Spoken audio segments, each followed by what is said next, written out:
प्यारे विद्यार्थियों, NIOS कक्षा 10वीं विषय हिंदी की पाठ्य पुस्तक पाठ संख्या 4 आह्वान।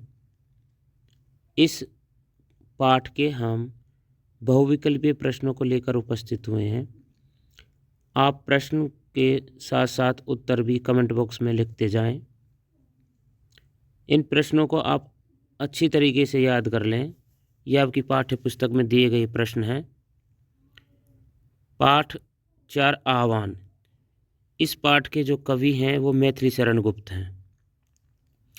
पाठगत प्रश्न, सर्वाधिक उपयुक्त विकल्प चुनकर पूछे गए प्रश्नों के उत्तर दीजिए। प्रश्न 1 आपके लिए है, कवि ने किन्हें पौरुष का पाठ पढ़ने के लिए कहा है? आलसी लोगों को, भाग्य का विरोध करने वालों को, आगे बढ़ने वालों को, या ऊंचे चढ़ रहे लोगों को? इसका सही उत्तर बताइए। इसका सही उत्तर होगा क, आलसी लोगों को। प्रश्न दूसरा, जो भाग्य के भरोसे रहता है उसे क्या कहते हैं? उसे कहते हैं भाग्यवादी। उत्तर होगा ख, भाग्यवादी। प्रश्न 3, कर्म के बारे में क्या सच नहीं है? स्वस्थ, चुस्त और सतर्क बनाता है, आराम करने का अवसर प्रदान करता है, कठिनाइयों से मुक्ति दिलाता है, या एक सफल मनुष्य बनाता है? इसका सही उत्तर होगा ख, आराम करने का अवसर प्रदान करता है। तो कर्म के बारे में यह सच नहीं है।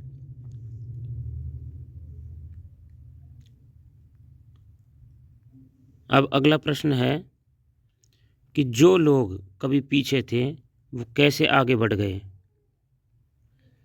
भाग्य के सहारे से, ईश्वर की कृपा से, सांचे में ढलकर, या कठिन परिश्रम करके? इसका सही उत्तर है घ, कठिन परिश्रम करके जो लोग पीछे थे वो आगे बढ़ गए। प्रश्न नंबर 2, कि उपमेय कहा जाता है। उपमेय किसे कहते हैं? आपने पढ़ा होगा रूपक अलंकार या उपमेय अलंकार, जिसमें उपमेय और उपमान दो होते हैं। तो जिसकी तुलना की जाती है, जिसकी तुलना की जाए वो तो होता है उपमेय, यानी जिसकी तुलना की जाए, और जिससे तुलना की जाए वो होता है उपमान। तो हमारा प्रश्न क्या है? उपमेय क्या है? तो उपमेय क्या होता है? जिसकी तुलना की जाए। तो उत्तर होगा हमारा क।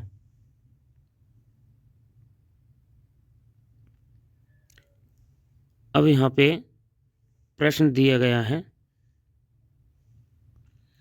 कि नीचे दी गई वाक्यों के रिक्त स्थानों को उनके सामने कोष्टक में दिए गए दो विकल्पों में से सर्वाधिक उपयुक्त विकल्प चुनकर लिखिए।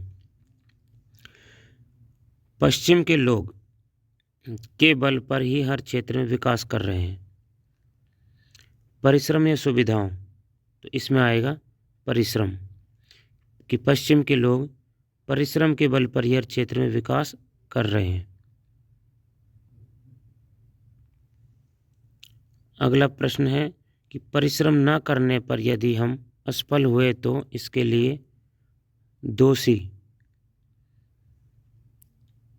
कौन दोषी रहेंगे? हम स्वयं दोषी रहेंगे। तो क्या उत्तर होगा? हम स्वयं दोषी हैं।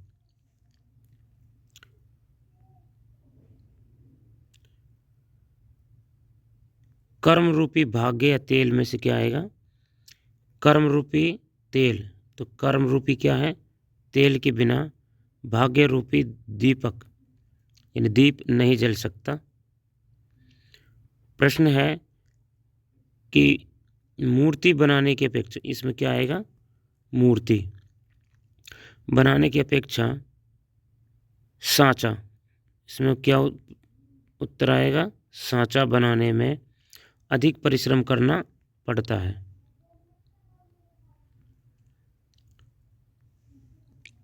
अगला प्रश्न है कि सर्वाधिक उपयुक्त विकल्प चुनकर पूछे गए प्रश्नों के उत्तर दीजिए। हमारे देश की क्या विशेषता है? यहाँ प्राचीन काल में औद्योगिक क्रांति हुई। यहाँ अनेक धर्मों संप्रदायों के लोग रहते हैं। यहाँ के लोगों ने दूसरे देशों पर शासन किया। या यहाँ धर्म के आधार पर एक रूपता है। इसका सही उत्तर होगा ख। यहाँ अनेक धर्मों संप्रदायों के लोग रहते हैं।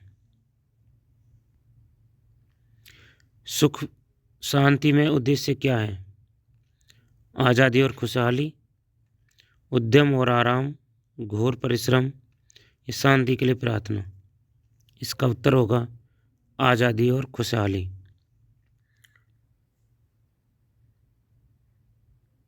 अगला प्रश्न है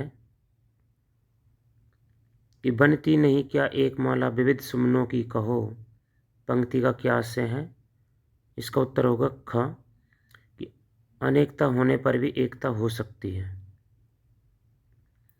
इस तरह से हमने आह्वान कविता के सभी प्रश्नों को पढ़ा।